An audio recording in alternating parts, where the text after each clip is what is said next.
الحمدللہ والصلاة والسلام علی رسول اللہ وآلہ آل اللہ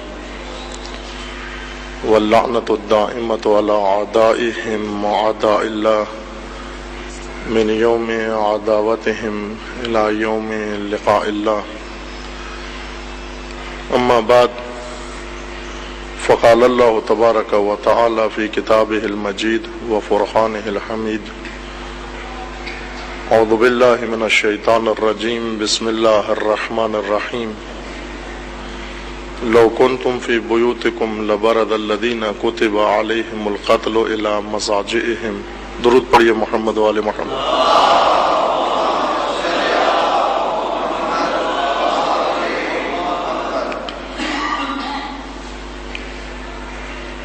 خداوند تبارک و تعالیٰ کا ارشاد ہے کہ اگر تم گھروں میں جا بیٹھو، لو کنتم فی بیوتکم، اگر تم گھروں میں جا بیٹھو، لبرز الذین کتب علیہم القتل الی مضاجعہم، خدا ایک ایسی قوم پیدا کرے گا کہ جس کے حق میں خدا نے شہادت لکھ دی ہے، وہ اپنے قدموں سے چل کر اپنے مقتل میں جائیں گے اور دین کا دفاع کریں گے.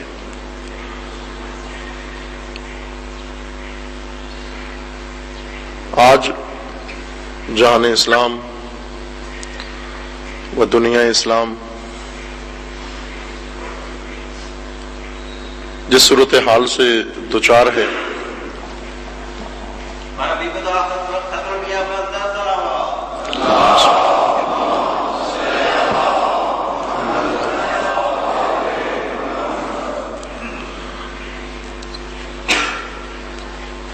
اور جو کچھ اس کے ساتھ ہو رہا ہے، اور اس سے بڑھ کر جو حالت خود امت مسلمہ کی ہے،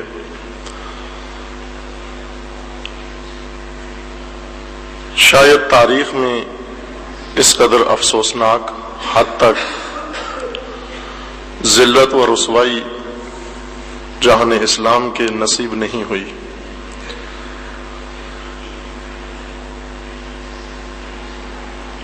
نہ صرف اس لیے کہ دشمن دین تمام مقدسات دین کو پائمال کر رہا ہے، بلکہ اس سے بڑھ کر یہ کہ اس کے مقابلے میں دنیا اسلام کا رویہ ان مقدسات کی پائمالی سے کہیں زیادہ افسوسناک تر ہے.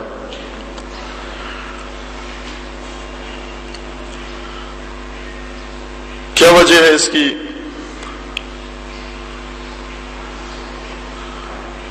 کہ مسلمان اس قدر پست، رسوا، زبون حال ہے. تاریخ اس قسم کا چہرہ بتانے سے قاصر ہے. البتہ رہے ہیں ایسے ادوار اور ایسے مراحل جن میں مسلمانوں کو شکست کا سامنا کرنا پڑا، خفت و زبونی اور رسوائی کا سامنا کرنا پڑا. لیکن جو ذلت آج مسلمانوں کے دامنگیر ہے، کہیں بھی تاریخ میں ہمیں ایسے نہیں ملتا کہ پورا جہان اسلام اس رسوائی کا شکار ہوا ہو. اس کی مشکل کہاں ہے؟ بنیاد کہاں ہے اس کی؟ توجہ ہماری ساری یہ ہے کہ دشمن کیا کر رہا ہے. خوب دشمن ہوتا ہے، دشمنی نہ کرے تو اور کیا کرے گا وہ؟ سارا شکوہ اور گلہ یہ ہوتا ہے کہ شیطان شیطنت کرتا ہے. آخر شیطان شیطنت نہ کرے تو اور کیا کرے؟ شیطان تو شیطنت کر سکتا ہے. شیطان کو خدا نے بنایا ہی گمراہی کے لیے اور شیطنت کے لیے ہے. جس قوم کی توقع اپنے دشمن سے یہ ہو جائے کہ دشمن ہم پہ رحم کھائے، دشمن دشمنی چھوڑ دے، دشمن سے مطالبہ کرتی ہے کہ دشمنی چھوڑ دے، اس قوم کو ذلت سے کوئی نہیں بچا سکتا. مگر ہو سکتا ہے کہ عدو عداوت چھوڑ دے، دشمن دشمنی چھوڑ دے، شیطان شیطنت چھوڑ دے، اور گمراہ گمراہی چھوڑ دے۔ یہ مطالبہ اگر 1000 سال بھی تکرار ہوتا رہے کبھی پورا نہیں ہوگا۔ ہم روزانہ خدا کی بارگاہ میں جھک جھک کے سجدے کر کے اور رو کے گڑ گڑا کے یہ دعا کریں کہ پروردگارا شیطان کو شیطنت سے باز رکھ، یہ دعا کبھی پوری نہیں ہوگی۔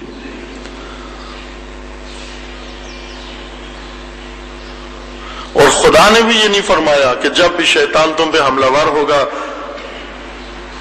میں شیطان کو جکڑ دوں گا، میں شیطان کو شیطنت نہیں کرنے دوں گا۔ ہمیں شیطان کی شیطنت سے آگاہ فرما دیا، متنبہ کیا، ہوشیار کیا، بیدار کیا، بلکہ انبیاء کو، معصومین کو یہ بتایا کہ شیطان تمہارا دشمن ہے۔ سب سے پہلا انسان آدم ابو البشر کو زمین پر بھیجنے سے پہلے خداوند تبارک و تعالیٰ نے فرمایا شیطان تیرا دشمن ہے،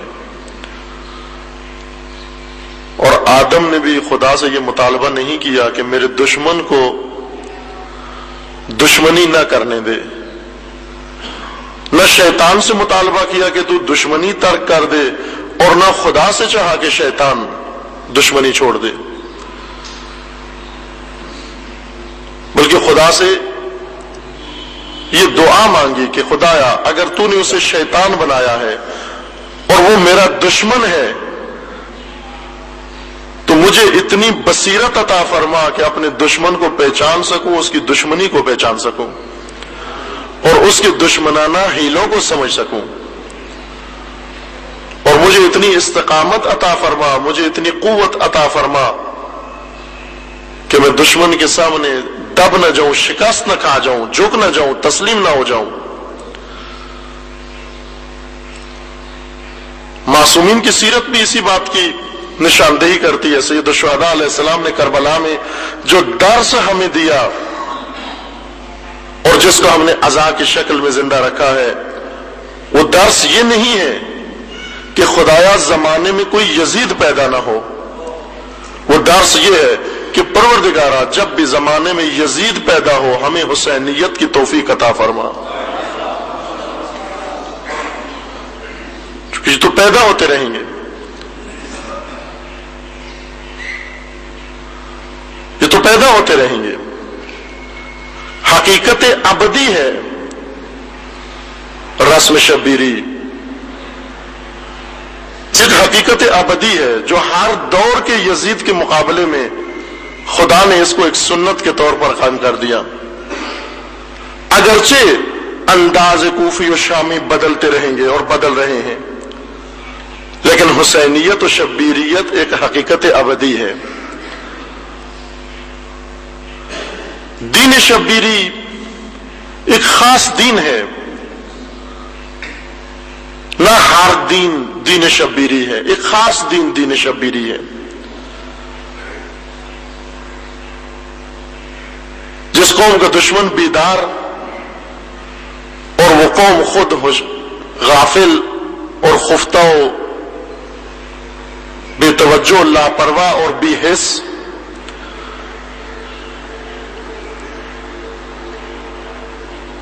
میں آپ کو یہ حقیقت اور یہ ماجرا، چونکہ عنوان انہوں نے قرار دیا علامہ اقبال کا ایک شعر کا ایک مصرع، نکل کر خانقاہوں سے ادا کر رسم شبیری۔ پہلے معلوم ہو کہ رسم شبیری ہے کیا، اور یہ معلوم ہو کہ خانقاہیں کیا ہیں، اور یہ خانقاہ آئی کہاں سے ہے کہ جس سے نکلنے کی ضرورت ہے، جس خانقاہ سے باہر آنے کی ضرورت ہے، وہ خانقاہ ہے کیا، اور رسم شبیری کیا ہے جسے ادا کرنا ضروری ہے۔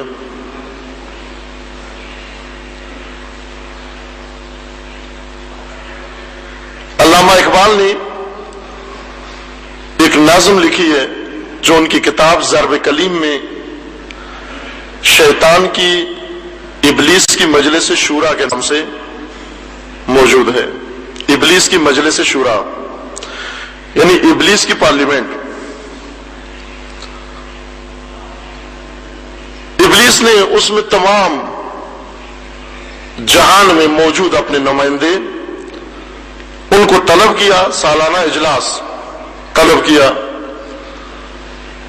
مسلمان ملکوں میں، مسلمان قوموں میں، دینداروں کے اندر، بے دینوں کے اندر، دنیا داروں کے اندر، مذہبیوں کے اندر، غیر مذہبیوں کے اندر جتنے شیطانی چیلے تھے، چونکہ ہر طبقے میں شیطانی چیلے ہیں، اور جو طبقہ جتنا حق کے زیادہ قریب ہو اس کے اندر زیادہ ہوتے ہیں شیطانی چیلے، جو راہ مستقیم کے زیادہ قریب ہو زیادہ شیطان کی دسترس میں ہوتا ہے، شیطان کی معرض خطر میں ہوتا ہے۔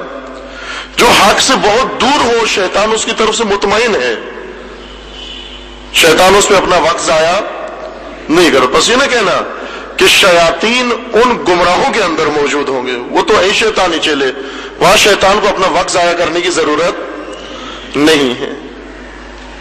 شیطان توجہ وہاں دیتا ہے، اور ایک عام سادہ سی بات ہے، حکومت، ہر حکومت کا نظام اس کے جاسوسی ادارے پر ہوتا ہے، اس کا دار و مدار اس کے جاسوسی ادارے پر ہوتا ہے۔ حکومتی جاسوس ان لوگوں میں نہیں جاتے جو حکومت کے لیے کوئی خطرہ نہیں ہوتے، وہاں وقت ضائع نہیں کرتے اپنا۔ کبھی بھی کسی کرکٹ کے اسٹیڈیم میں جاسوس نہیں جائیں گے یہ دیکھنے کے لیے کہ کون سی گیند حکومت کے خلاف پھینکی جاتی ہے، کون سا بلہ حکومت کے خلاف مارا جاتا ہے۔ اگر کوئی حکومت اپنے جاسوسوں کو کرکٹ اسٹیڈیم میں بھیج دے، یہ بے وقوف حکومت ہے، اپنی توانائیاں ضائع کر رہی ہے۔ وہ کہاں پر اپنے جاسوس بھیجے گی؟ جہاں پر اس کو خطرہ ہو کہ اس مجلس و محفل میں ممکن ہے حکومت کے خلاف کوئی قدم اٹھتا ہو۔ اپنی توانائیاں ضائع نہیں کرتے۔ شیطان بھی اپنے چیلے ان گمراہوں کے اندر نہیں بھیجتا۔ کسی بس اڈے پر شیطان کے چیلے نہیں موجود ہوتے۔ کیوں؟ اس لیے کہ اڈے پر موجود جتنے ہوتے ہیں وہ خود اس کے ساتھی ہیں، ان میں اپنا نمائندہ بھیج کر اس کا وقت ضائع نہیں کرتا۔ شیطان اپنے نمائندے اس نسل میں بھیجتا ہے، اس قوم میں بھیجتا ہے، ان کی صفوں میں بھیجتا ہے کہ جن کے بارے میں اس کو احتمال ہو کہ شاید یہ راہ حق پر آ سکتے ہیں، ممکن ہے یہ راہ حق پر آ جائے۔ ان کو دور رکھنے کے لیے اپنے نمائندے بھیجتا ہے، اور وہ نمائندے شیطان کے آ جاتے ہیں۔ شیطانی نمائندے، ابلیس کے نمائندے انسانی شکل میں زیادہ ہیں اور جنوں کی شکل میں کم ہیں، چونکہ جن میں جو نمائندہ ہے شیطان کا وہ انسانوں کے اندر اتنا کامیاب نہیں جتنا انسانی شیطان انسانوں میں کامیاب ہے۔ انسانی شیطان انسانوں میں زیادہ کامیاب ہے۔ کیوں؟ اس کا چہرہ مورا ان سے ملتا جلتا ہے، وہ انہی جیسا اپنا حلیہ بنا سکتا ہے، انہی جیسی اپنی شکل بنا سکتا ہے، ان کی صفوں میں اندر گھس سکتا ہے، ان کا ہم مسلک و مذہب بن سکتا ہے، اور ان کے اندر جا کر ان کو بہکا سکتا ہے۔ کامیاب نمائندہ وہی ہوتا ہے جو دشمن کی صفوں میں گھس جائے اور انہی جیسا بن جائے۔ اگر پاکستان انڈیا میں اپنے جاسوس بھیجے تو وہ انسان چن کے بھیجے گا جس کی شکل انڈین سے ملتی جلتی ہے، جو اپنے آپ کو ہندیوں کے اندر ڈال سکے اور انہی جیسا بنا سکے، انہی میں سما جائے اور پرکھا نہ جا سکے کہ یہ کوئی اور ہے یا وہی ہے۔ کبھی بھی پشتو بولنے والا جس کو اردو نہ آتی ہو ہندوستان میں جاسوسی نہیں کر سکتا۔ کوئی بلتی گلگیتی بولنے والا ہندوستان میں جا کر جاسوسی نہیں کر سکتا۔ وہی کر سکتا ہے جو ان کی زبان جانتا ان کے لہجے میں بول سکتا ہو۔ مسلمانوں کے اندر شیطانی کرنے والا و شیطنت کرنے والا کبھی بھی کوئی یہودی آ کر نہیں کرے گا، بلکہ وہی آئے گا جو مسلمانوں کی بولی جانتا ہے، ان کے مذہب سے آشنا ہے، ان کے دین سے آشنا ہے، ان کی صفوں میں گھس سکتا ہے، انہی جیسا اپنا چہرہ بنا سکتا ہے اور انہی میں سے اپنے آپ کو شمار کروا سکتا ہے۔ وہی شیطان کا نمائندہ مسلمانوں کے اندر گھس سکتا ہے۔ توجہ فرمانا کہ اگر مسلمان فرقوں کے اندر کوئی شیطانی چیلا آئے، اگر شیعہ کے اندر کوئی شیطانی چیلا آئے تو کبھی بھی وہابی بن کر نہیں آ سکتا، چونکہ وہابی کبھی شیعہ کی شکل بنا نہیں سکتا۔ اگر شیعہ کے اندر شیطانی چیلا آئے تو یقیناً شیعہ بن کر آئے گا، وہ تو کبھی وہابی بن کر نہیں آ سکتا، وہ تو یہودی بن کر نہیں آ سکتا، چونکہ بہت جلدی پہچانا جائے گا۔ اور شیطان اتنا احمق نہیں کہ جس نسل میں اپنے نمائندے بھیجے وہ فوراً پکڑے جائیں، یہ بہت نااہلی ہے، ایسے نمائندے بھیجے جو فوراً پکڑے جائیں، نہ، شیطانی نمائندے پکڑے نہیں جاتے۔ انہی نمائندوں کا اس نے اجلاس بنایا۔ اب میں آپ کے خدمت میں عرض کروں گا اقبال کی زبانی، شیطانی چہروں کو پرکھنے کے لیے کہ کن صفوں میں کون سے شیطانی نمائندے گھسے ہوئے کیا کر رہے ہوتے ہیں، اس نے پارلیمنٹ کا اجلاس بلایا، بلا کر ان سے اپنے اپنے علاقے کی رپورٹ مانگی، جن جن علاقوں میں، جن جن قوموں میں، جن جن مذاہب میں، جن جن شہروں میں اس نے انہیں مامور کیا ہوا تھا، اس شہر کی رپورٹ مانگی۔ کہا بتاؤ تمہارے شہر میں کیا ہو رہا ہے، آیا شیطانی ہیلے کامیاب ہو رہے ہیں یا نہیں، آیا شیطان کے لیے کوئی خطرہ تو نہیں، شیطان کو کوئی مشکل تو نہیں پیش آ رہی، شیطانی نظام کے لیے کوئی مشکل تو نہیں کھڑی ہو گئی۔ کچھ نمائندوں نے بڑی امید افزا خبریں سنائی، کچھ نمائندوں نے بڑی مایوس کن خبریں سنائی۔ جن نمائندوں نے مایوس کن خبریں شیطان کو سنائی، پریشان کن خبریں سنائی، ان میں سے چند نمائندے کھڑے ہوئے، انہوں نے اپنی اپنی باری میں تقریر کی۔ اس کو پڑھیں گے جا کر گھر میں، نظم کو تو پھر لطف آئے گا آپ کو، جو گفتگو آپ کی خدمت میں عرض کروں گا اس کی روشنی میں جا کر مفصل نظم ہے ابلیس کی مجلس شورا ضرب کلیم میں، ضرور مطالعہ کریے جا کر اس کا۔ ایک نمائندے نے اٹھ کر کھڑے ہو کے کہا کہ شیطانی نظام کو ایک بڑا خطرہ لاحق ہو گیا ہے۔ کون سا خطرہ؟ کہا جمہوریت کا خطرہ۔ جمہوریت ایک نظام ہے جس میں انسان کو آزادی ہے، جس میں انسان کو کرامت حاصل ہے، جس میں انسان کو حقوق مل رہے ہیں، جس میں انسان کو حق حاکمیت مل گئی ہے، جس میں انسان جو چاہے کر سکتا ہے، جس میں عوام کی حکومت ہے، پبلک کی حکومت ہے۔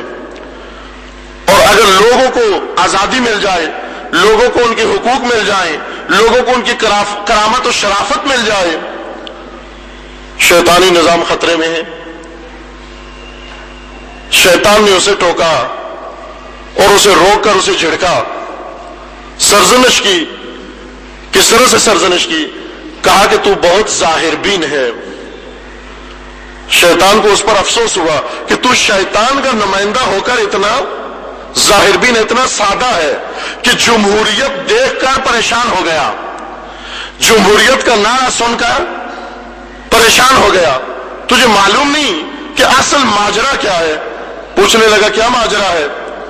شیطان نے کہا چونکہ شیطانی نظام کا نام ہے آمریت، شیطانی نظام کا نام ہے یزیدیت، شیطانی نظام کا نام ہے فرعونیت، شیطانی نظام کا نام ہے استبداد، شیطانی نظام کا نام ہے ڈکٹیٹرشپ۔ یہ شیطانی نظام ہے۔ جمہوریت خطرہ ہے استبداد کے لیے، جمہوریت خطرہ ہے آمریت کے لیے۔ شیطان نے اس کو جھڑک دیا کہ تو بہت ظاہر بین ہے، اندر سے نہیں دیکھتا، پردے کے پیچھے تجھے کچھ نظر نہیں آتا۔ شیطان نے اسے سمجھایا کہ یہ جمہوریت کوئی خطرہ نہیں شیطانی نظام کے لیے، آمریت کے لیے۔ کیوں؟ اس لیے کہ یہ جمہوریت شیطان کے بقول کہ یہ جمہوریت وہ لبادہ ہے جو میں نے خود اپنے ہاتھوں سے سی کر آمریت کے تن پر پہنا دیا ہے۔ شیطان نے اپنی پارلیمنٹ میں سمجھایا اپنے نمائندوں کو کہ جمہوریت سے گھبرانا نہیں۔ کیوں نہیں گھبرانا؟ چونکہ جمہوریت میرے اپنے ہاتھوں کا سلا ہوا لبادہ ہے جو میں نے آمریت کے تل پہ چڑھا دیا ہے۔ بس آمریت کو جمہوریت سے کوئی خطرہ نہیں ہو سکتا، ہونا بھی نہیں چاہیے۔ اب آپ دیکھیں ذرا دنیا میں نگاہ دوڑا کے دیکھیں، اپنے ملک سے شروع کریں پھر آہستہ آہستہ دور جاتے ہی جائیں۔ اپنے ملک میں دیکھیں آیا آمریت کے تن پر جمہوریت کا لبادہ چڑھا ہوا ہے یا نہیں؟ استبداد کے تن پہ جمہوریت کا لبادہ، اور کتنا بے ڈھنگا لگتا ہے۔ چونکہ آمریت کے تن پر چڑھا ہوا جمہوریت کا لبادہ یہ شیطان کی چال ہے، یہ شیطانی نظام ہے. یعنی جہاں پر لوگ آمریت سے اکتا گئے ہوں، لفظ آمر سے تھک گئے ہوں، وہاں پر جمہوریت کا نام استعمال کرو. نظام وہی نظام ہے، لباس بدل دیا، لبادہ بدل دیا. اگر لبادہ بدل کے کوئی آ جائے سادہ قوموں کو وہاں پر دھوکہ ہو جاتا ہے، فریب میں پڑ جاتی ہیں. وہ یہ سمجھتی ہے کہ شاید یہ دھوکے میں یہ جو لبادہ بدل کے آیا کوئی اور آ گیا، وہ نہیں ہے، یہ کوئی اور آ گیا. اب توجہ فرمائیں، مومن کون ہوتا ہے؟ صاحب فراست ہوتا ہے، مومن صاحب ذہانت ہوتا ہے، مومن صاحب فطانت ہوتا ہے. مومن وہ ہے جس کے بارے میں معصوم نے فرمایا کہ اتقوا فراست المومن انہ ینظر بنور وجہ اللہ. مومن کی فراست سے بچو کیونکہ وہ نور خدا سے دیکھتا ہے. مومن نور خدا سے دیکھتا ہے، مومن کبھی دھوکے میں نہیں آتا. اور مومنوں کے امیر کا یہ بیان ہے، میں جو بلاغہ اٹھا کے دیکھیے، مومنوں کے امیر کا یہ بیان ہے، یا دنیا غری غیری، اے دنیا بیس بدل بدل کے علی کے سامنے نہ، تو جس لباس میں علی تجھے پہچان لے گا، تو جس لباس میں علی تجھے پہچان لے گا. تو بیس بدل بدل کے علی کے سامنے نہ، تو ان لوگوں کے سامنے جا جنہیں تو دھوکہ دے سکتی ہے، جو صرف ظاہر کو دیکھتے ہیں، جو صرف لبادوں کو دیکھتے ہیں، جو لبادوں کے اندر نظر نہیں کر سکتے، تو انہیں تو دھوکہ دے سکتی ہے. لیکن علی ہزار پردوں کے نیچے چھپی ہوئی دنیا کو دیکھ لیتا ہے. تو جو لبادہ اوڑھ کے آ، تو دین کا لبادہ اوڑھ کے آ، تجھے پہچان جاؤں گا. تو دنیا کا لبادہ اوڑھ کے آ، تجھے پہچان جاؤں گا. تو کسی کا بھی لبادہ اوڑھ کے آ، میں تجھے پہچان جاؤں گا. جمہوریت ایک لبادہ ہے تن آمریت پہ چڑھا ہوا. پاکستان سے ذرا باہر چلے جائیں، کہیں بھی چلے جائیں، سب سے بڑی جمہوریت، سب سے بڑے جمہوریت کے علمبردار جن کے پاس جمہوریت زیادہ بن گئی، کچھ ملک ہوتے ہیں اپنی ضرورت سے زیادہ پیداوار بنا لیتے ہیں، ہوتا ہے ایسے، اس پیداوار کو پھر باہر ایکسپورٹ کرتے ہیں. کچھ ملک ایسے ہیں، کچھ طاقتیں ایسی ہیں ضرورت سے زیادہ جمہوریت بن گئی ان کے ہاں. جب ضرورت سے زیادہ بن گئی اب اس کو ایکسپورٹ کرنا چاہتے ہیں. خریدار اس جمہوریت کا کوئی بھی نہیں ہے، چونکہ دنیا سب جانتی ہے یہ کون سی جمہوریت ہے. اور اگر نہ کوئی خریدے اس جمہوریت کو، اس پر ٹھوستے ہیں. لہذا اسلحہ لے کر، فوج لے کر، لاکھوں کی فوج لے کر، فینٹم طیارے لے کر، ٹینک لے کر، میزائل لے کر اور بم لے کر آئے ان قوموں کے اوپر کہ لو ہمارے ہاتھوں سے جمہوریت لے لو. تم جمہوریت خرید رہے ہیں ان سے، اگر جمہوریت نہیں لی ہم تمہیں نابود کر دیں گے. یہ جمہوریت ان پر ٹھوس رہے ہیں، فوج کے ذریعے جمہوریت دے رہے ہیں. جمہوریت اضافی بن گئی، زیادہ بن گئی ان کے ہاں. آمریت کے تن پر چڑھا ہوا جمہوری لبادہ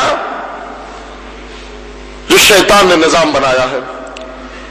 فرعون ہو تو بھی شیطانی نظام، نمرود ہو تو بھی شیطانی نظام، ملوکیت ہو تو بھی شیطانی نظام، آمریت ہو تو بھی شیطانی نظام. اور اگر ان کے تن پر لبادہ جمہوریت چڑھا دیا جائے تو بھی شیطانی نظام، شیطانی نظام. اور بعض ایسے ہوتے ہیں جو ان لبادوں کے اندر چھپی ہوئی دنیا کو یا آمریت کو دیکھ نہیں سکتے. بہت سادہ ہوتے ہیں. سادہ کون لوگ ہیں؟ قرآن نے مثال دی ان کی، سادہ لوگوں کی مثال دی، سادہ لوگوں کی مثال دی قرآن نے. بنی اسرائیل جنہیں حضرت موسیٰ نے آ کر شیطانی نظام سے نجات دی، فرعون کے نظام سے آزاد کیا، نجات دی، مصر سے نکالا، معجزے کے ذریعے سے سمندر کو شق کیا، اس کے اندر 12 قبیلوں کے لیے 12 راستے بنائے، اس قوم کو سمندر عبور کروایا، عبور کروا کے سمندر کے اس طرف لا کر وادی کنعان میں بٹھا کر ان سے کہا کہ اب خدا نے مجھے معراج پہ بلایا ہے. توجہ سے سننا اس کو، یہ قرآنی واقعہ ہے، قصہ قرآنی، پڑھا ہوا آپ کا، سنا ہوا آپ کا. وادی کنعان میں لے آئے، خود گئے معراج پر 40 دن کے لیے پردہ غیبت میں، 40 دن کے لیے پردہ غیبت میں گئے، 1 مہینہ 10 دن گئے تھے، 1 مہینہ کے لیے 10 دن بڑھ گئے، 1 مہینہ 10 دن کے لیے حجت خدا، ولی اور رہبر، نبی و امام اس قوم کا پردہ غیبت میں چلا گیا۔ جب لوٹ کر آیا عجیب منظر تھا، منظر یہ تھا کہ وسیع اس کا، جانشین اس کا تنہا سہما ہوا کھڑا ہوا تھا، اور ساری امت سامری کے پیچھے اور گسالے کے گرد دمال میں مشغول ہے۔ توجہ فرمائیں، موسیٰ نے ان کو سال ہا سال تبلیغ دین کی، سال ہا سال موسیٰ کی بات سمجھ میں نہیں آئی، موسیٰ کا خدا سمجھ میں نہیں آیا، 1 ہفتے میں سامری کا گسالہ سمجھ میں آ گیا۔ جب موسیٰ لوٹ کر آئے، دیکھا پوری امت گسالے کے گرد دمال ڈال رہی ہے۔ ہارون وسیع موسیٰ، جانشین موسیٰ، نائب موسیٰ، سہما ہوا کھڑا ہوا دیکھ رہا ہے سارا منظر۔ موسیٰ آئے، پریشان ہوئے، تو رات کو پھینک کر پہلے ہارون سے پوچھا کہ اے ہارون، کہیں آپ کی سستی کی وجہ سے سامری نے فائدہ تو نہیں اٹھا لیا؟ یوں تو نہیں کہیں کہ جس کو میں نائب بنا گیا تھا اس نائب نے نیابت نہیں کی؟ ہارون کے پاس عذر موجود تھا، کہا نہیں بھیا، میں نے سب کچھ کیا، میں نے ہدایت بھی کی، میں نے روکا بھی، لیکن قوم نے مجھے گھیر لیا اور کہا کہ اگر سامری یا گسالے کے خلاف کلمہ بھی نکلا ہم تجھے قتل کر دیں گے۔ جو قوم سادہ ہو جائے، سادہ لوح بن جائے، موسیٰ کی بات سال ہا سال موسیٰ نے تبلیغ کی، قوم کو اس طرف لے کر آئے، معجزے دکھا کر لائے، اور آ کر کہا کہ اے قوم، تمہاری مقدس سرزمینوں پر دشمن کا قبضہ ہے، ادخلوا الارض المقدسۃ التی کتب اللہ لکم۔ اے قوم بنی اسرائیل، اے انبیاء کی اولاد، اے بنی اسرائیل، اے بنی یعقوب، اے ابراہیم کی اولاد، اے اسحاق کی اولاد، تمہاری مقدسات پر دشمن نے قبضہ کر لیا ہے۔ ادخلوا الارض المقدسۃ التی کتب اللہ لکم۔ وہ مقدس سرزمینیں جو خدا نے تمہارے لیے مقرر کی ہیں ان پر دشمن نے قبضہ کر لیا، جاؤ اپنی مقدس سرزمینوں کو آزاد کراؤ۔ جواب دیا، اے موسیٰ، لن ندخلها ان فیہا قوما جبارین۔ اے موسیٰ، جس قوم کا، جس طاقت کا، جس پاور کا قبضہ ہے مقدس سرزمینوں پر، وہ بہت جبار طاقت ہے، وہ بڑی قہار طاقت ہے، وہ بڑی مسلح طاقت ہے، وہ بڑی ظالم طاقت ہے، اس کے پاس فوج عظیم ہے، اس کے پاس ٹیکنالوجی عظیم ہے۔ تمہیں کس جنگ میں دھکیل رہے ہو؟ موسیٰ، ان چیزوں کو چھوڑو، رفاہ کی بات کرو، ویلفیئر کی بات کرو، جنگی مسائل مت چھیڑو۔ موسیٰ کیا کہہ رہے ہیں؟ ادخلوا الارض المقدسۃ التی کتب اللہ لکم۔ انہوں نے موسیٰ سے کہا کہ نہ، انبیاء کو نہیں جچتا کہ وہ جنگوں کی بات کریں، آپ تو نبی خدا ہو، یہ کیا جھگڑے کی باتیں کر رہے ہو، یہ کیا نزاع کی باتیں کر رہے ہو، یہ کیا الجھنے کی باتیں کر رہے ہو؟ پھر کیا باتیں کریں؟ کہا ویلفیئر کے کام کرو، ہم بتاتے ہیں کیا کام کرو، NGO بناؤ، ویلفیئر کے کام کرو، ہم بتاتے ہیں کیا کرو، کیا کرو؟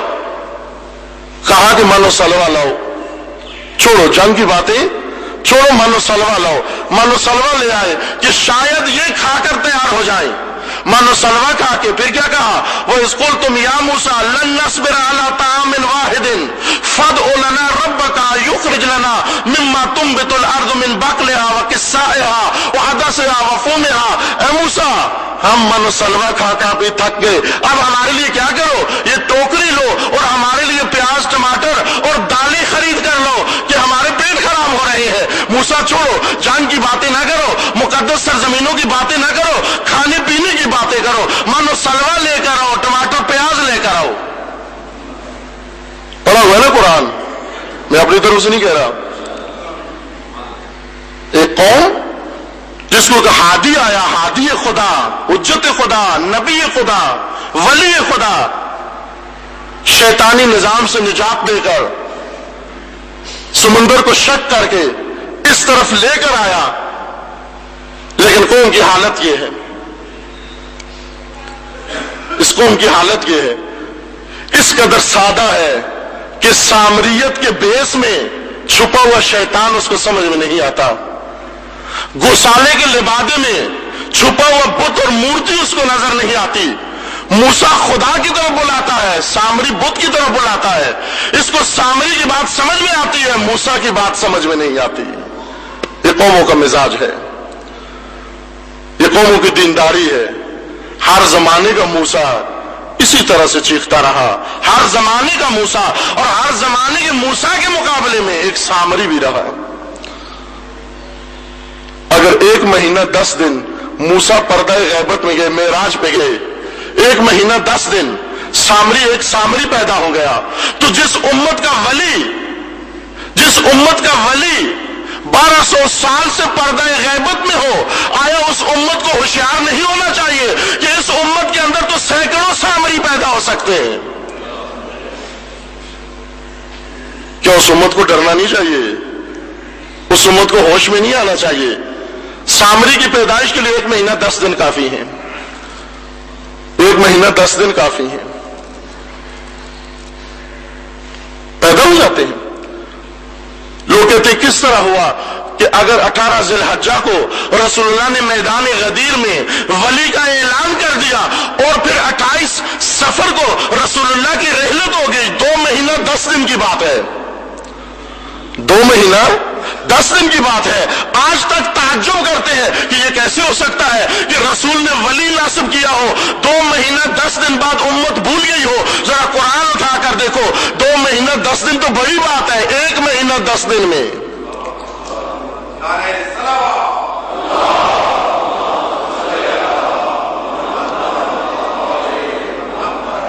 1 مہینہ 10 دن میں امت ولی کو بھول گئی، موسیٰ کو چھوڑ دیا، ہارون کو چھوڑ دیا، سامری کو لے لیا۔ سامریوں کے لبادے میں چھپے ہوئے شیطانی چیلے جس امت کو نظر نہ آئیں، اسے جمہوریت تو کیا، اسے ہر لبادے سے دھوکہ دیا جا سکتا ہے۔ اگر ایک عامر، توجہ فرمائے، ایک اس کے مشابہ منظر جو مجھے یاد پڑتا ہے، اسی مسجد میں پہلے شاید کسی سال آپ کی خدمت عرض کیا تھا، ایک اور منظر کوفہ میں، کوفہ کے اندر جب لوگ منتظر تھے سید الشہداء کے ورود کے، کوفہ آ رہے ہیں، جب خط لکھ کے بلایا تھا، اس سے پہلے کہ سید الشہداء آئے، یزید نے اپنا جرنیل عبید اللہ ابن زیاد بھیج دیا، کہا کہ حسین ابن علی سے پہلے تو کوفہ میں چلا جا۔ وہ نقاب اوڑھ کے کوفہ میں آ گیا، کوفہ کے میدان میں گھوڑا دوڑاتا رہا، کوفی اس کو یا امام کہتے رہے۔ کوفی کہتے چونکہ نقاب پڑی ہوئی تھی اس کے چہرے پر، وہ کہتے تھے یہ امام ہے، کہا کہ گھوڑے سے نیچے اتریے تاکہ ہم آپ کے ہاتھ پر بیعت کریں، ہم آپ کے قدموں میں پڑیں۔ جس کو پردے کے نیچے، جس کو نقاب کے نیچے چھپا ہوا عبید اللہ نظر نہ آئے، وہ کوفی دین ہوتا ہے، وہ کوفی قوم ہوتی ہے جس کی بصیرت پہ پردے پڑ جائیں۔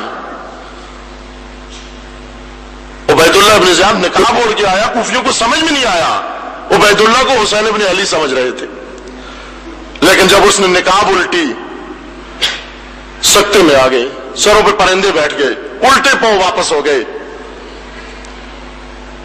پھر کبھی نام نہیں لیا۔ نقابوں کے نیچے چھپے ہوئے عامر کوفی یہ سمجھے تھے ہماری مدد کو کوئی امام آ گیا ہے، ہمیں تحفظ دینے والا کوئی آ گیا ہے۔ نہ عامریت کبھی بھی نہ تشیع بچا سکتی ہے، نہ دین بچا سکتی ہے، نہ اسلام بچا سکتی ہے۔ عامریت اسلام کے لیے خطرہ ہے، عامریت در حقیقت دشمن اسلام ہے، اور اسلام کا دشمن کبھی تشیع کا مدافع نہیں ہو سکتا۔ عبید اللہ جیسا جرنیل کبھی تشیع کا مدافع نہیں ہو سکتا، صرف نقاب الٹنے کی دیر ہے، نقاب الٹے تو پتا چلے گا یہ کون ہے۔ شیطان نے پھر پوچھا، دوسرے نمائندے سے پوچھا، تم بتاؤ اپنے علاقے کی رپورٹ بتاؤ، وہاں کیا ہوا؟ دوسرا کھڑا ہو کر اس نے رپورٹ بنائی اور پیش کی کہا کہ ہمارے علاقے میں بھی حالات خطرناک ہیں، شیطانی نظام کے خلاف، شیطانی سسٹم کے خلاف ایک نیا نعرہ اور نئی بات ہو رہی ہے۔ کون سی بات ہو رہی ہے؟ کہا آزادی کی باتیں ہو رہی ہیں، مساوات کی باتیں ہو رہی ہیں، سوشلزم کی باتیں ہو رہی ہیں، کمیونزم کی باتیں ہو رہی ہیں، انقلاب کی باتیں ہو رہی ہیں۔ کہا یہ بھی شیطانی نظام کے لیے خطرہ ہے، آمریت کو خطرہ ہے۔ کس سے؟ سوشلزم سے۔ شیطان نے اس کو بھی بٹھایا، اس کو بھی جھڑکا، اس کو بھی ڈانٹا، کہا تو بھی کوتاہ نظر ہے، تو بھی باریک بین نہیں ہے۔ یا وہ مصرع شعر عرض کرنے سے پہلے آپ کی خدمت میں عرض کروں کہ مزدک ایک شخص کا نام ہے جو اسلام سے پہلے، یعنی آج سے کہیں 2500-3000 سال پہلے پیدا ہوا تھا، اور سب سے پہلے جس نے اشتراکیت کا نعرہ لگایا، سوشلزم کا نعرہ، جو بعد میں کارل مارکس نے یا اینگلز نے یا لینن نے یا دوسروں نے اس کو ایک سسٹم بنا کر روس میں سب سے پہلے نافذ کیا، اور پھر اس کے بعد چین اور دوسرے ممالک میں نافذ ہوا۔ یہ سسٹم سب سے پہلا مخترع ذہن جس نے اس کی تہ ڈالی، جس نے اس کی بنیاد ڈالی، جس کے ذہن سے یہ افکار نکلے، اس کا نام تھا مزدک۔ یہ تصور ہے ذہن میں، مزدک اس شخص کا نام ہے۔ ایک شخص نے اٹھ کر، یا ایک نمائندے نے پارلیمنٹ شیطان میں اٹھ کر اس کی پارلیمان میں یہ کہا کہ مزدکیت اور سوشلزم ہمارے لیے خطرہ ہے، شیطانی نظام کے لیے خطرہ ہے۔ شیطان نے اس کو سمجھایا کہ یوں بھی نہیں ہے، کہا تم بھی ظاہر بین ہو، تمہاری نگاہ بھی دقیق نہیں ہے۔ جانتا ہے جو جانتا ہے جس پہ روشن باطن ایام ہے، اقبال جانتا ہے جس پہ روشن باطن ایام ہے، یعنی ہر وہ شخص جانتا ہے جو ایام کی حقیقت کو جانتا ہے، جو باطن کو جانتا ہے، جو لبادوں سے دھوکے میں نہیں آتا بلکہ لبادوں کے اندر چھپی ہوئی چیزوں کو دیکھتا ہے، اس پر یہ روشن ہے۔ جانتا ہے جس پہ روشن باطن ایام ہے۔ مزدکیت فتنہ فردہ نہیں، اسلام ہے۔ بسم اللہ الرحمن الرحیم، الحمدللہ رب العالمین۔ مزدکیت فتنہ فردہ نہیں، اسلام ہے۔ شیطان کی تشخیص یہ ہے، اپنے چیلوں کو بتا رہا ہے کہ مزدکیت خطرہ نہیں، جمہوریت شیطانی نظام کے لیے خطرہ نہیں، کچھ بھی خطرہ نہیں، مزدکیت و اشتراکیت خطرہ نہیں۔ اگر کوئی چیز خطرہ ہے تو اسلام ہے۔ خوب، اگر اسلام خطرہ ہے، شیطان کا نمائندہ اٹھا، اس نے کہا کہ تو جس خطرے کی بابت ہمیں ڈرا رہا ہے وہ بھی کوئی خاصا خطرہ نہیں ہے۔ کیوں؟ اس لیے کہ مسلمان کے پاس اسلام کہاں، اس کے پاس قرآن کہاں؟ شیطان نے جواب دیا کہ میں جانتا ہوں کہ یہ امت حامل قرآن نہیں، مجھے معلوم ہے یہ اپنے راہبر و پیغمبر کی سیرت پر کاربان نہیں، اس کی سنت پر کاربان نہیں، اس کے اصولوں پر کاربان نہیں، یہ میں جانتا ہوں۔ لیکن اس کے باوجود اسلام ایک ایسا خطرہ ہے کہ جب بھی یہ امت بیدار ہوئی، جب بھی یہ امت آگاہ ہوئی، اسلام میں اتنی طاقت موجود ہے کہ وہ اس امت کو آمریت کے مقابلے میں لا کھڑا کرے گا۔ الحذر الحذر، 100 بار آئین پیغمبر سے الحذر۔ شیطان نے اپنے چیلوں کو الحذر، یعنی خبردار، ہوشیار، کس سے ہوشیار؟ آئین پیغمبر سے ہوشیار، کہ یہ آئین جب زندہ ہو گیا، اس آئین کو اگر کسی نے سمجھ لیا تو آمریت نہیں رہ سکے گی کبھی۔ الأطهرين المنتجبين الغداة المهديين۔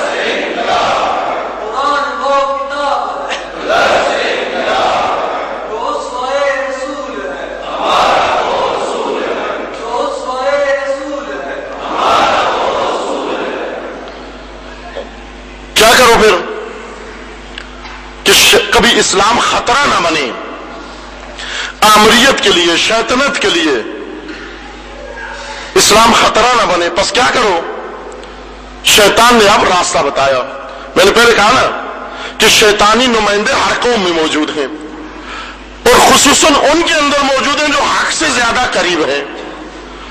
وہ پہچانے، ان لبادوں کو پہچانے، ان چہروں کو پہچانے، ان مقامات کو پہچانے کون شیطانی نمائندے ہیں۔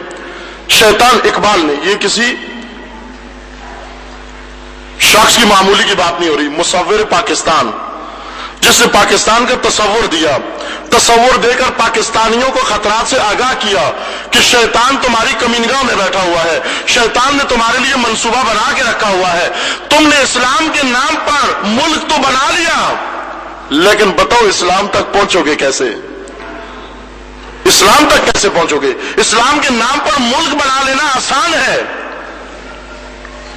اسلام تک پہنچنا مشکل ہے۔ شیطان نے اپنے نمائندوں کو طریقہ سکھایا، ایک طریقہ مؤثر جو صدیوں سے شیطانی ہیلا اور شیطانی حربہ امت مسلمہ کو اسلام سے دور رکھے ہوئے ہیں، امت مسلمہ کو اسلام سے دور رکھے ہوئے ہیں، شیطانی حربہ۔ شیطان بے وقوف اور احمق نہیں، بڑا چالاک ہے۔ یہ نہیں کہا اپنے نمائندوں کو کہ جگہ جگہ تقریریں کرو اور لوگوں کو کہو کہ اسلام کی طرف نہیں آنا، اسلام اچھا مذہب نہیں، قرآن کی طرف نہیں آنا کہ قرآن اچھی کتاب نہیں، سنت نبی کی طرف نہیں آنا کہ یہ سنت اچھی نہیں، آئمہ کی طرف نہیں آنا کہ یہ آئمہ کی اتباع اچھی نہیں۔ نہ، شیطان اتنا بے وقوف نہیں کہ اس لب و لہجے میں آ کر امت مسلمہ کو خطاب کرے، اتنا احمق نہیں، چونکہ جب بھی شیطان آ کر کہے گا کہ اسلام سے دور ہو جاؤ، مزاج ہندی ایسا ہے نا، ہمارا ہندی مزاج ہے، آپ بچے کو جس چیز سے دور رکھیں، آپ اگر چاہتے ہیں کہ بچہ کسی چیز کو نہ چھیڑے، کمرے میں آتے ہی کہتے ہیں بچے سب چھیڑ سکتے ہو، اس کو نہیں ہاتھ لگانا، وہ سب کو چھوڑ چھاڑ کے اسی کو ہاتھ لگاتا ہے جیسے وہ منع کیا جائے۔ ویسے ایک عربی ضرب المثل ہے کہ الممنوع مطبوع، جس چیز سے منع کر دیا جو ممنوع ہوتی ہے وہ زیادہ دل پسند ہوتی ہے، وہی اچھی لگتی ہے انسان کو۔ یہ لوگ جو مریض ہو جاتے ہیں، شوگر کے مریض، جب شوگر نہیں ہوتا ان کو حلوہ دیں یا ان کو پلاؤ کیا زردہ دیں، یہ نہیں کھاتے، لیکن جب شوگر ہو جاتی ہے ڈاکٹر منع کر دیتا ہے، پھر ان کا جی چاہتا ہے زردہ کھانے کو، چونکہ ڈاکٹر نے کہہ دیا نہیں کھانا، اب کھائے گا یہ، لہذا گھر والے سارے کے سارے اس کا خیال رکھتے ہیں کہ کہیں یہ کھا نہ لے۔ شیطان جانتا ہے اس مزاج کو کہ اگر میں نے انہیں کہہ دیا قرآن کی طرف نہیں آنا تو یہ سب کو چھوڑ کے قرآن کی طرف آئیں گے، اگر میں نے انہیں کہہ دیا اسلام کی طرف نہیں آنا تو یہ سب کو چھوڑ چھاڑ کے اسلام کی طرف آئیں گے، اگر میں نے انہیں کہہ دیا کہ امامت و ولایت کی طرف نہیں آنا تو یہ سب کو چھوڑ چھاڑ کے امامت کی طرف آئیں گے۔ وہ جانتا ہے یہ مزاج، الممنوع مطبوع، جو چیز ممنوع ہو جائے وہ دل پسند ہو جاتی ہے، لہذا روکتا نہیں، منع نہیں کرتا، بلکہ اس نے ایک اور پیچیدہ نسخہ بنایا۔ اس پارلیمنٹ میں اپنے نمائندوں کو کہا کہ جو امت مسلمہ کے اندر جا کر پھیل جاؤ، اس کے ہر فرقے کے اندر جا کر پھیل جاؤ، اور کیا کرو؟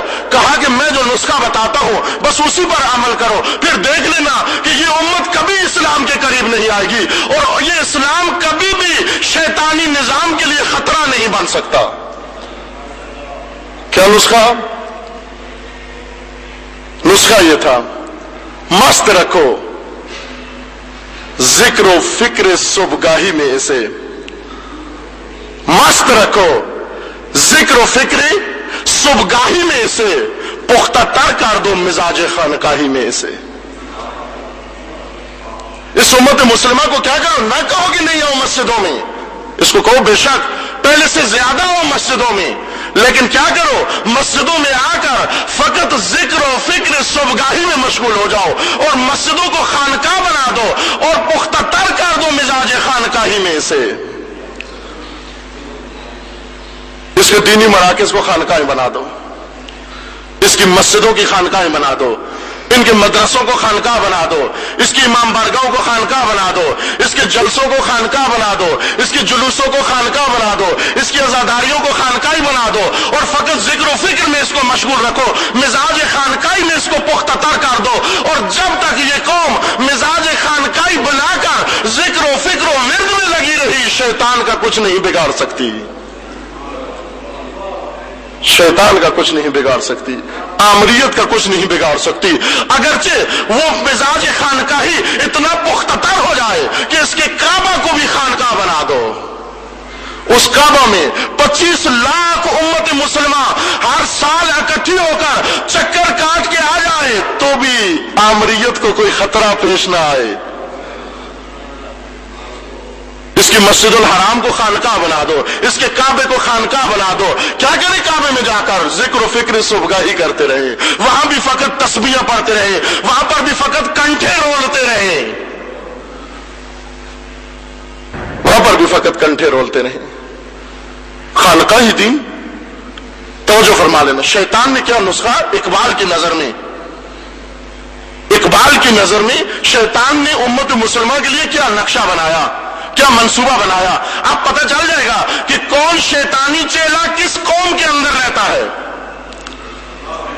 کون سا شیطانی چیلا کس قوم کے اندر رہتا ہے. کون ہو گیا شیطان کا نمائندہ؟ وہ ہے شیطان کا نمائندہ کہ جس نے آ کر مسجدوں کو خانقاہ بنا دیا، جس نے آ کر عزاداریوں کو خانقاہ بنا دیا، جس نے آ کر امت مسلمہ کو ذکر و فکر صبحگاہی میں مشغول کر دیا اور اس سے بتا دیا کہ محراب میں آؤ لیکن حرب کی بات نہیں کرنا. محراب میں آؤ. اگر محراب کس سے بنا ہے؟ آپ کہیں گے ہمارا محراب تو اینٹوں سے بنا ہے. نہ، محراب اینٹوں سے نہیں بنا، محراب حرب سے بنا ہے. حرب کس کو کہتے ہیں؟ جنگ کو کہتے ہیں. محراب حرب سے بنا، حرب جنگ کو کہتے ہیں. اس لیے تو اس امام راحل نے، امام خمینی رضوان اللہ علیہ نے یہ فرمایا تھا کہ مسجد سنگر ہے اسلام کے لیے، مسجد مورچہ ہے اسلام کے لیے، نہ کنٹھے رولنے کے لیے. نعرہ تکبیر، نعرہ رسالت، نعرہ حیدری، نعرہ صلوات.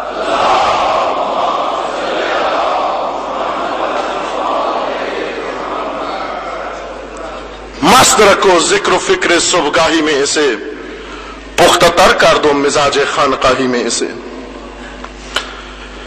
جب تک یہ امت خانقاہی مزاج بنا کر اپنے ہر مرکز کو خانقاہوں میں جا کر دیکھیں. البتہ یہ عجیب بات ہے کہ جہاں بھی خانقاہ کی بات ہوتی ہے پہلے یہ پوچھیں کہ خانقاہ کس کو کہتے ہیں. جس کو خانقاہ کہتے ہیں آپ، خانقاہ یعنی وہ عبادت خانہ جو آبادیوں سے باہر بنا لیا جاتا ہے چلے کاٹنے کے لیے، جس کا انسان سے کوئی تعلق نہیں ہوتا، جس کا معاشرے سے کوئی تعلق نہیں ہوتا، جس کا انسانی دردوں سے کوئی تعلق نہیں ہوتا. انسانیت نابود ہو جائے، خانقاہ پہ کوئی اثر نہیں پڑتا. یعنی وہ لا تعلق دین جس کا انسان سے، جس کا مسلمان سے، جس کا اس کی عملی زندگی سے کوئی تعلق نہ ہو، وہ مسجد خانقاہ ہو جاتی ہے. کہ جس کے اندر بے شک نمازیں ہوں، جس کے اندر بے شک نماز جمعہ ہو، لیکن اس نماز جمعہ میں مسلمین کی کوئی بات نہ کی جائے، امور مسلمین نہ بیان کیے جائیں، اس میں مسلمانوں کے درد نہ بیان کیے جائے، اس میں فلسطین کا زخم نہ بیان کیا جائے، اس میں کشمیر کا تذکرہ نہ کیا جائے، اور اس میں عراق کا ذکر نہ کیا جائے.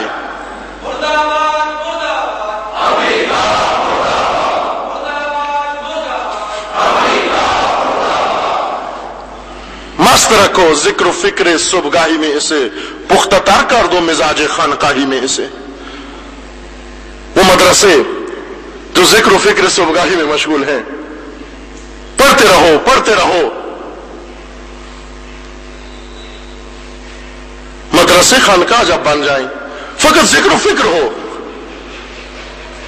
کسی جگہ اردو میں ذکر و فکر ہو، کسی جگہ عربی میں ذکر و فکر ہو. ذکر و فکر کی تو مشکل نہیں ہے، جس زبان میں ذکر و فکر شروع کر دو. یوں تو نہیں کہ عربی میں ذکر و فکر کرو تو اسلام ہو جاتا ہے، پنجابی میں ذکر و فکر کرو تو خانقاہ ہو جاتی ہے. نا، ذکر و فکر جس زبان میں شروع کر دو وہ خانقاہ ہو جاتی ہے. اسلام دستور العمل ہے، منشور حیات ہے، زندگی کا دستور ہے، منصوبہ ہے، اور زندگی کے منصوبے پر زندگی بسر کرنی چاہیے، زندگی کے دستور العمل پر عمل کرنا چاہیے، زندگی کے منصوبے کو عمل میں لانا چاہیے. جب تک یہ منصوبہ عمل میں نہیں آ جاتا، امت مسلمہ اسلام سے دور ہے. بے شک اسلام کا ورد کرتی رہے، اسلام کے ورد سے شیطان نہیں گھبراتا، اسلام کے ورد سے شیطان نہیں گھبراتا. بلکہ یہ لکھا ہے، تاریخ نے بھی لکھا ہے، اور بعض شعراء نے اس کو شعر کی زبان میں بھی بیان کیا ہے کہ ایک نماز شب خان، نماز تہجد پڑھنے والا، جس کی نماز تہجد کبھی قضا نہیں ہوتی تھی، جب نماز ایک دن تھکا ہوا تھا، بڑا خستہ تھا، سو گیا، نماز شب کا وقت ہوا، اس کی آنکھ نہیں کھلی، شیطان آیا، اس نے اس کو بیدار کیا کہ اٹھ نماز شب پڑھ، اٹھ تو تہجد پڑھ۔ کیوں کہ یہ تہجد جو ذکر و فکر صبحگاہی ہو، فقط خانقاہی تہجد ہو، وہ تو شیطان بھی نیند سے اٹھاتا ہے کہ اٹھ کے پڑھ تو۔ برطانیہ نے 100 سال پہلے بھی عراق پر قبضہ کیا تھا، لگ بھگ 100 سال پہلے۔ اس قبضے میں ایک برطانوی وزرائے جرنیل وہ ایک علاقے سے گزر رہا تھا، عراق کے اندر اذان کا وقت ہو گیا، اذان کا وقت ہوا، اس نے سنی آواز، انگریز تھا، اس کو سمجھ میں نہیں آئی یہ کیا ہے، اپنے مترجم سے پوچھنے لگا کہ یہ کیا کہہ رہے ہیں، یہ کیا اعلان ہو رہا ہے؟ اس نے کہا اذان ہے، مسلمانوں کی اذان ہے۔ اذان کیا ہوتی ہے؟ اسے سمجھانا شروع کر دیا کہ اذان یہ ہوتی ہے کہ ان کی 5 وقت نماز کا وقت ہوتا ہے، اور ہر ٹائم پہ آ کر یہ ایک بلند منارے پر کھڑے ہو کر آواز دیتے ہیں مسلمانوں کو کہ آؤ، آ کر اکٹھے ہو کے عبادت کرو، عبادت خدا کرو۔ اب وہ جو تجھے تفصیل سمجھانا چاہیے تو بے حوصلہ تھا، اکتا گیا، کہا مختصر کرو، ایک جملے میں مجھے بتاؤ کہ یہ اذان برطانیہ کے تاج و تخت کے لیے خطرہ ہے یا نہیں؟ ایک جملے میں بتاؤ، اور نہ مجھے سمجھاؤ، بتاؤ کہ یہ اذان آیا برطانیہ کے تاج و تخت کے لیے خطرہ ہے یا نہیں؟ مترجم نے کہا نہ حضور، خطرہ نہیں ہے۔ تو کہنے لگا ان مسلمانوں سے کہہ دو جتنی اذانیں دے سکتے ہو دیتے رہو، اگر منارے چھوٹے ہم بڑے بنا دیں گے، اگر مؤذن کم ہے ہم لاؤڈ اسپیکر دے دیں گے، ایمپلیفائر ہم دے دیں گے، جتنی اذانیں دے سکتے ہو دے دو۔ اس لیے اقبال نے کہا ملا کی اذان اور ہے، مجاہد کی اذان اور۔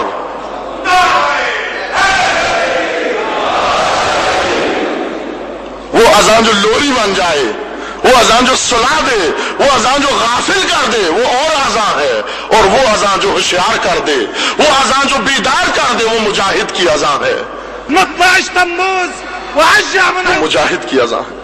یہ شیطان کا نسخہ امت مسلمہ کے لیے کہ اس امت کو لے جا کر خانقاہوں میں بند کر دو، اس کی مسجدوں کو خانقاہیں بنا دو، اس کی عبادت گاہوں کو خانقاہ بنا دو، اس کے مدرسوں کو خانقاہ بنا دو، اس کا مزاج خانقاہی بنا دو۔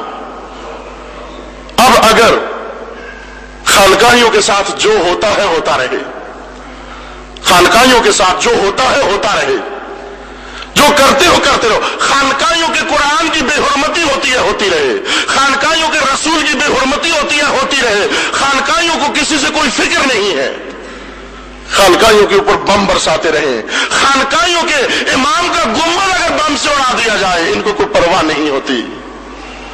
خانقاہیوں کو وہ امام، وہ موسیٰ زمان 10 سال اٹھاتا رہا، وہ خمینی کبیر اس ملت عراق کو 10 سال اٹھاتا رہا، اٹھو یہ جلاد، یہ صفاق، یہ چنگیز، یہ خونخوار، اس کا تختہ الٹ دو، لیکن انہوں نے ایک نہیں سنی، ایک نہیں سنی، موسیٰ زمان کی ایک بات پلے نہیں باندھی، لیکن 20,000 کلومیٹر سے ایک سامری اٹھ کر آیا، آزادی کا گسالہ لے کر آیا، ڈیموکریسی کا گسالہ لے کر آیا، جمہوریت کا گسالہ لے کر آیا، انتخابات کا گسالہ لے کر آیا، اس گسالے کے پیچھے پوری امت چل پڑی۔ مرداباد مرداباد امریکہ مرداباد مرداباد امریکہ مرداباد مرداباد امریکہ جو امت جس کا مزاج خانقاہی بن جائے اس کو موسیٰ زمان پکارتا رہتا ہے، وہ موسیٰ زمان کی بات نہیں سنتے، لیکن جو گسالہ لے آئے اس کے پیچھے چل پڑتے ہیں۔ مختتر کر دو مزاج خانقاہی میں اسے۔ چارہ کیا ہے؟ اب چارہ کار کیا ہے؟ چارہ صرف افسوس کرنا نہیں، چارہ یہ نہیں کہ اور ذکر و فکر بڑھا دیا جائے، چارہ یہ نہیں کہ ورد کے اوقات اور بڑھا دیے جائیں، چارہ یہ نہیں ہے کہ خانقاہیں مزید بنا دی جائیں۔ چارہ کار کیا ہے؟ چارہ کار بھی وہی شاعر مشرق، وہ شاعر اسلام، وہ مصور پاکستان، وہ آ کر بتا گیا، امت مسلمہ کو بتا گیا، کیا بتا گیا؟ نکل کر خانقاہوں سے ادا کر رسم شبیری، خانقاہوں سے نکل رسم شبیری عطا کر۔ یہ خانقاہیں تو نے بنا لی ہیں، یہ خانقاہیں تجھے نہیں بچا سکتی، دین شبیری اپنا، دین خانقاہی تجھے نہیں بچا سکتا۔ نماز پڑھ نماز شبیری، آذان دے آذان شبیری، مسجد بنا مسجد شبیری، سجدہ کر سجدہ شبیری، حج کر حج شبیری، حج کر حج شبیری، وہ حج جو ایوان ستم کو لرزا دے، وہ ایوان ستم کو جو حج لرزا دے، لیکن وہ حج جو یزیدیت کے ستون اور مضبوط کرے، اپنا جامع احرام کھول دے کہ یہ خانقاہ ہے کعبہ نہیں، اور آگرہ کربلا کے اندر کہ جب کعبہ خانقاہ بن جائے تو کعبہ کو کعبہ بنانے کے لیے سجدہ شبیری کرا کر۔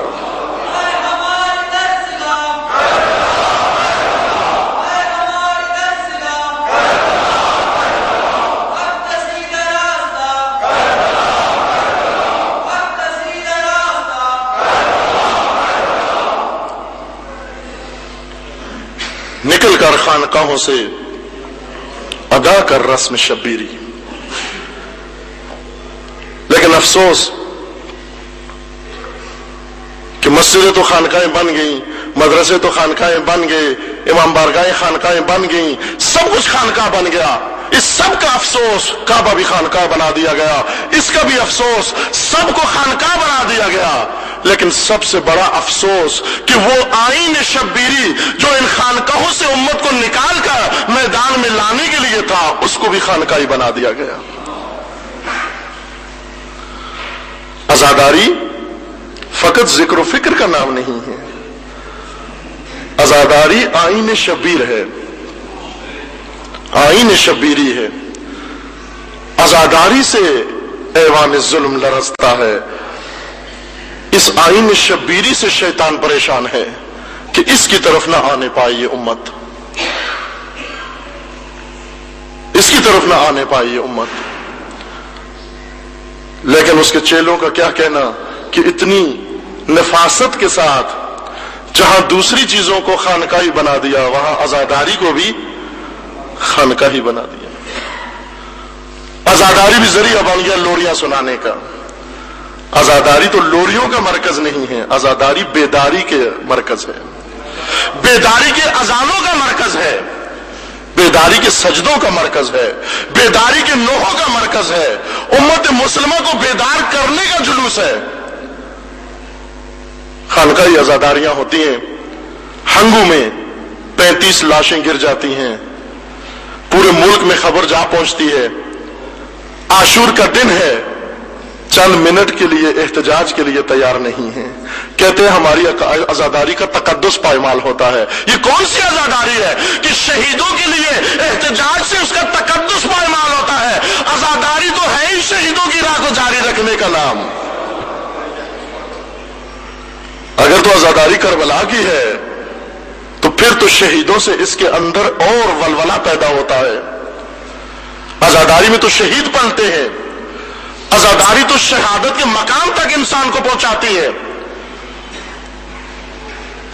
یہ خانقاہی عزاداری ہے جس کا تقدس پائمال ہو جاتا ہے، لوریوں سے پائمال نہیں ہوتا، نغموں سے پائمال نہیں ہوتا،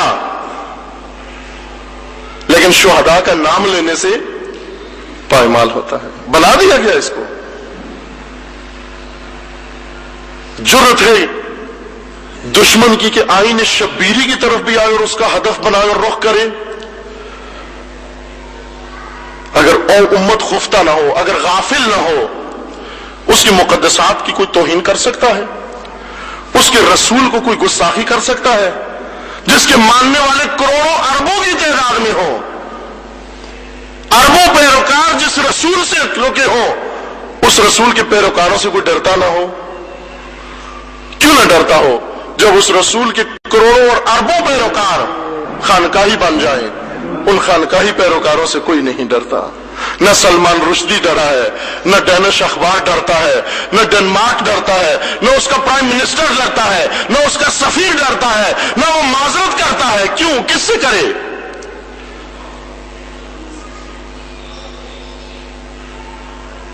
اور اسی امت کے اندر آ کر پاکستان میں سب کو پتا ہے کہ احتجاج ہو رہے ہیں، اس گستاخی و توہین پر احتجاج ہو رہے ہیں، اور اسی احتجاج میں ابھی وہ زخم مندمل بھی نہیں ہوا تھا، ابھی رسول کی توہین کا زخم امت کے دل سے مندمل بھی نہیں ہوا تھا کہ آل رسول کے گنبد کو اڑا دیا گیا.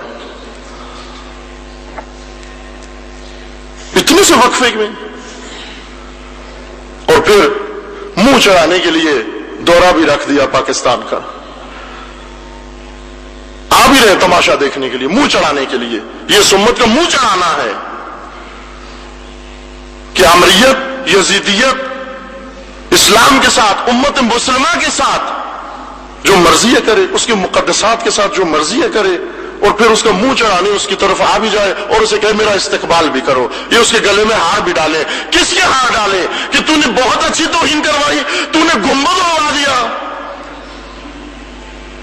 یہ طے ہے کہ عراق پر ان کا قبضہ ہے, لاکھوں کی فوج ان کے پاس ہے. عراق میں ایک مکھی بھی نہیں اڑ سکتی اگر یہ نہ چاہے تو. جب تک امریکہ نہ چاہے عراق میں کوئی مکھی بھی پر نہیں مار سکتی. یہ طے ہے.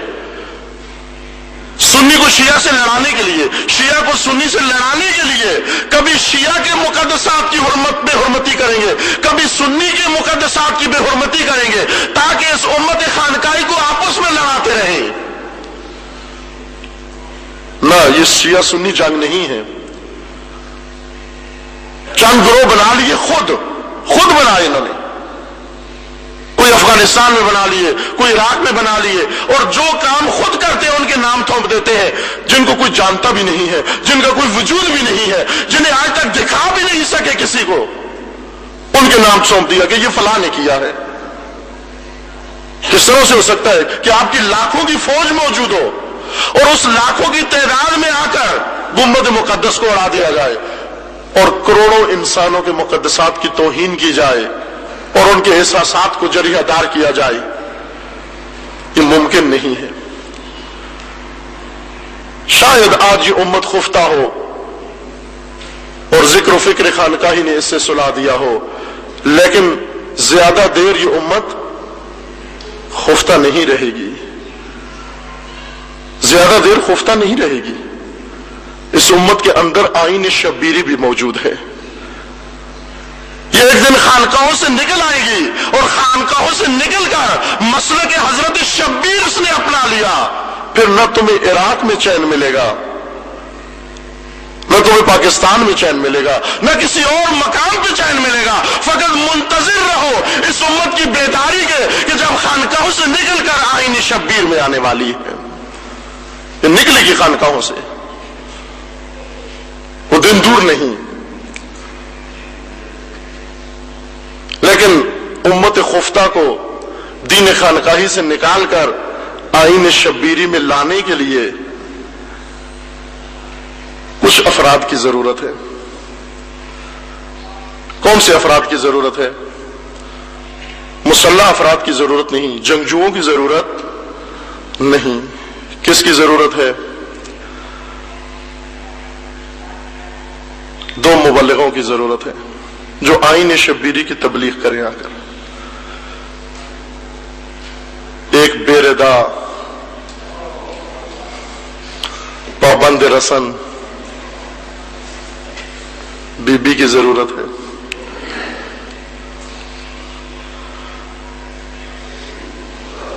اور ایک بیمار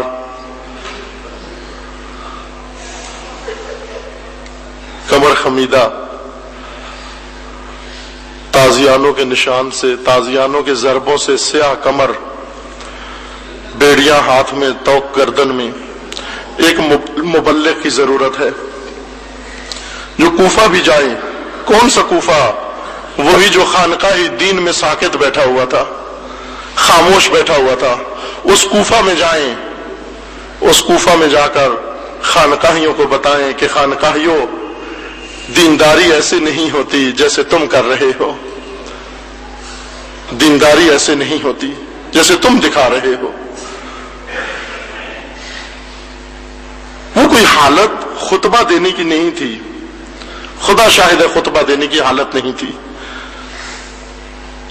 جس بی بی کے 72 کربلا میں شہید ہو چکے ہوں, 72 سر نو کے نیزہ پر اس کے آگے آگے حرکت کر رہے ہوں, اور وہ جو پیکر شرم و حیا ہے، جو پیکر شرم و حیا ہے، اس کے سر پہ ردا بھی نہ ہو، اس کے ہاتھ رسیوں میں بندھے ہوئے ہوں،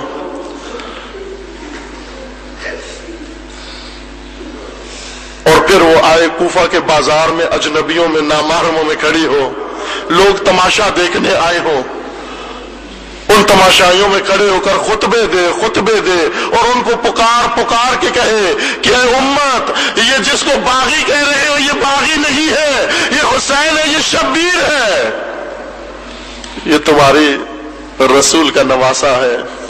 تعارف کروائے اپنی بھیا کا کہ یہ امن کے دنوں میں تمہارا ملجا ہے، یہ جنگ کے دنوں میں تمہاری پناہگاہ ہے، یہ امت کا سہارا ہے، یہ اسلام کا قلعہ ہے جسے تم نے شہید کر دیا۔ اگر اس ظلم پر آسمان خون رونے لگے تعجب نہیں کرنا۔ اس مبلغ کی ضرورت ہے، اور اس مبلغ کی ضرورت ہے جو یزید کے دربار میں جا پہنچتا ہے۔ کیا گزرتی ہے اس مبلغ پر کہ جب بھی ساری زندگی روتا رہا، جب پوچھتے تھے مولا کیوں روتے ہو اتنے، تو فرماتے شام شام شام۔ کیا ہوا جگر سجاد کو؟ کیا ہوا جگر سجاد کو؟ بابا کو تو کربلا میں شہید کیا گیا، پیاسوں کو کربلا میں شہید کیا گیا، علی اکبر کو کربلا میں شہید کیا گیا، حضرت اصغر کو کربلا میں شہید کیا گیا، حضرت عباس کے بازو کربلا میں کٹے، خیموں کو کربلا میں جلایا گیا، لوٹ کربلا میں پڑی، لیکن جگر سجاد کو شام کھا گئی۔ شام میں کیا ہوا؟ شام میں کیا ہوا عزاداران؟ شام میں تو کچھ تو ہوا نا کہ ساری زندگی سجاد روتے رہے، جب شام کا نام آ جاتا تو روتے تھے۔ کیا ہوا شام کے اندر؟ یہی ہوا نا شام کے اندر کہ جب شام میں دربار سجا، جب شرابیوں کا مجمع لگا، جب ان اجنبیوں کا مجمع لگا، تو یزید نے حکم دیا کہ لے اسیروں کو لایا گیا، لا کر پھر اس نے مقدسات کی توہین شروع کر دی۔ مقدسات کی توہین کیسے شروع کر دی؟ ایک چھڑی لے کر تاشت میں رکھے ہوئے سر اقدس سے کھیلنے لگا، کبھی محاسن میں چھڑی ہلاتا، کبھی آنکھوں میں چھڑی مارتا، کبھی بالوں میں چھڑی مارتا، اور وہ 7 شعر کہتا، لیکن جب وہ چھڑی دانتوں پہ آئی تو ادھر سے مبلغہ اسلام بول پڑی، ذرا حیا کر، تو کہاں پہ کھیل رہا ہے، کس مقدس کی توہین کر رہا ہے؟ یہ بوسہ گاہ نبی ہے، یہ بوسہ گاہ نبی ہے جس کی تو توہین کر رہا ہے۔ یزید پوچھنے لگا کہ میں نے سنا تھا کہ حسین کی بہن زینب تھی، آیا کربلا میں ماری گئی ہے یا اسیر ہو کر شام آ گئی ہے؟ ایک ملعون نے کہا یزید اسیر ہو کر آ گئی ہے، تیرے دربار میں کھڑی ہے۔ لعین نے پوچھا کہاں ہے؟ یہی وہ منظر تھا جو جگر حضرت سجاد کو کہا گیا۔ ایک دفعہ اس لعین نے کہا وہ جو بڑھیا کی پیشانی پر، بڑھیا کی پشت پر ماتھا رکھ کر ننگے سر والی خاتون ہے، وہی حسین کی بہن ہے۔ یزید نے نگاہ اٹھائی، سید سجاد ارے نگاہ جھکائے، کبھی یزید کو دیکھا، کبھی اپنی پھوپھی کو دیکھا۔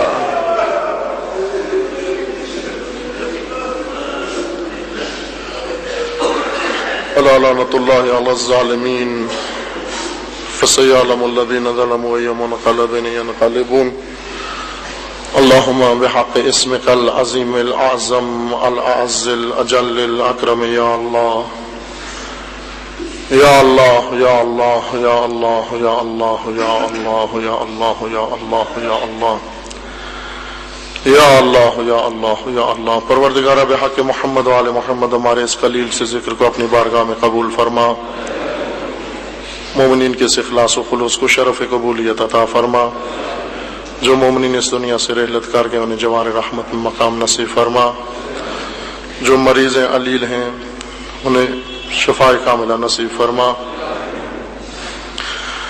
پروردگارہ بحق محمد و آل محمد جو بے روزگار ہیں انہیں رزق حلال نصیب فرما، جو مقروض ہیں اپنے خزائن غیبیہ سے ان کے قرض ادا فرما، جو بے اولاد ہیں انہیں نیک اور صالح اولاد نصیب فرما، جو صاحب اولاد ہیں ان کی اولاد کو ہر شر و بلیہ سے محفوظ فرما۔